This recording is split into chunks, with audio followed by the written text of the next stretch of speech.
আমার আন্টি শখ করেছে তার মেয়ের জামাইকে তোড়া করে খাওয়াবে। তো সেদিন সকাল সকাল আমাকে ফোন দিল যে আদি একটু চলে আয়, একটা মুরগি তুই রান্না করে দিতে পারবি? আমি কি হ্যাঁ আমি তো পারি। তো গেলাম, আমি ভাবছি হয়তো তার মেহমান আসবে। যাওয়ার পর বলতেছে রাকিবরে কল দে, মানে আমাদের জন্যই করবে কিন্তু আমরা জানি না। তারপর বিকালে যাওয়ার পর নোহা বলতেছে ও নাকি ডিম ভাজতে পারে, তো তাসিনের জন্য ডিম ভাজতেছিল। আমি গেছিলাম ভাজার জন্য, কিন্তু ও নিজে বলতেছে যে ও ভাজবে। ও নাকি মানে ডিম ভাজতে পারে খুব সুন্দর করে, আসলে খুব সুন্দর হয়েছে ভাজাটা। তো তাসিনরে খাওয়ালাম, আন্টি কি জানি কাজ করতেছিল, আমি তাসিনরে খাওয়াই দিলাম। খাওয়া দাওয়া শেষ করে তোড়া বানানো শুরু করে দিলাম। আগে মুরগিটাকে আমি টুকরো করে কেটে নিচ্ছি, কারণ না হলে ভালো করে যদি এভাবে না কাটি ভিতরে কোনো মশলাই যায় না।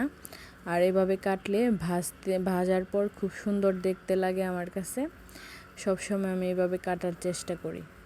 তো তারপর ওই পাশ দিয়ে আবার চালটাও ধুয়ে নিচ্ছিলাম। মুরগিটা ভালো করে কেটে একটা স্ট্যান্ডে ঝরায় রেখেছিলাম। তারপর হচ্ছে চালগুলা পোলাও আর রোস্টটা হচ্ছে আমি রান্না করি, আর বাকিগুলা আন্টি রান্না করে। আখিলের আব্বু তো মাছ খায় না, আন্টি মাছ রান্না করতে চাইছিল, তারপর আমি দেই নাই রান্না করার জন্য বেশি। এখানে তুরার জন্য আমি মশলাটা রেডি করছি। আমি সব মশলা আগে ম্যারিনেট করে রেখে দেই। এখানে আমি দই নিয়েছিলাম 1.5 কাপের মতো, তারপর পেঁয়াজ বাটা নিয়েছি 3 চামচ, মানে পরে 1 চামচ অ্যাড করেছিলাম। তারপর 1 চামচ হচ্ছে রসুন বাটা, 1 চামচ আদা বাটা নিয়েছিলাম, আর গোটা মশলা দিয়ে দিচ্ছি পরিমাণ মতো। যেহেতু এত বেশি রান্না হবে না, শুধু একটা মুরগি রান্না করব, তার জন্য এতটুকু দিয়েছি। আপনারা চাইলে মশলাটা কম বেশি করে দিতে পারেন। আমি সবসময় এভাবে রান্না করি, আবার মাঝে মধ্যে মুরগির মশলাগুলো সব তেলের মধ্যে দিয়ে কষায়ও রান্না করি। আর এভাবে রান্না করলে জানি আমার কাছে সহজ মনে হয়, সব কিছু ম্যারিনেট করে রেখে দেওয়া আগে। তারপর আমি প্রথমে কড়াইটাতে পেঁয়াজ বেরেস্তা করে নেই। বেরেস্তা করার তেলে আমি আবার মুরগিটা ভেজে নিই। সম্পূর্ণ ভিডিওটা করতে পারি নাই, আখিল কান্না করছিল মোবাইল দেখার জন্য, নিয়ে গেছিলো।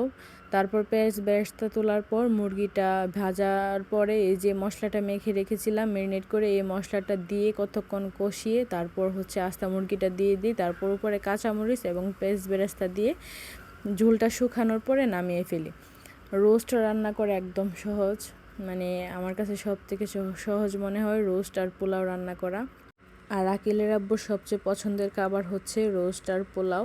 তো এই জন্য আমার প্রতি সপ্তাহে রান্না করতে হয়, প্রত্যেক শুক্রবারে রান্না করতে হয়। আর যদি কোনো শুক্রবারে রান্না না করি পোলাও, তখন বলে কি জানেন, যে আমি কয় মাস ধরে রোস্ট আর পোলাও খাই না, এরকম একটা অবস্থা। ওনারে শত খাওয়াইলেও ওনার তৃপ্তি মেটে না রোস্ট আর পোলাও। তারপর আমি ডেকোরেশন করে নিচ্ছিলাম, একটু সাজায় দিতেছিলাম, যেহেতু জামাই খাবে আমার আঙ্কেল, আর হচ্ছে মানে আমার আন্টির খুব শখ আমার হাজব্যান্ডে এভাবে খাওয়াবে তোড়া করে। তো তাদের জামাইকে তারা খাওয়াবে, আর কিন্তু আমি রান্না করে দিলাম, কারণ আন্টি তো অনেক ঝামেলায় আছে, আপনারা সবাই জানেন।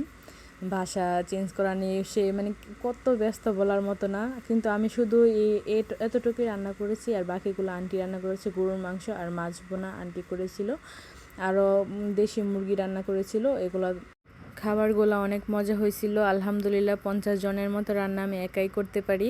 আমার ছেলের জন্মদিনের সম্পূর্ণ রান্না কিন্তু আমি একাই করেছিলাম, প্রায় 30 জনের মতো আইটেম করেছিলাম।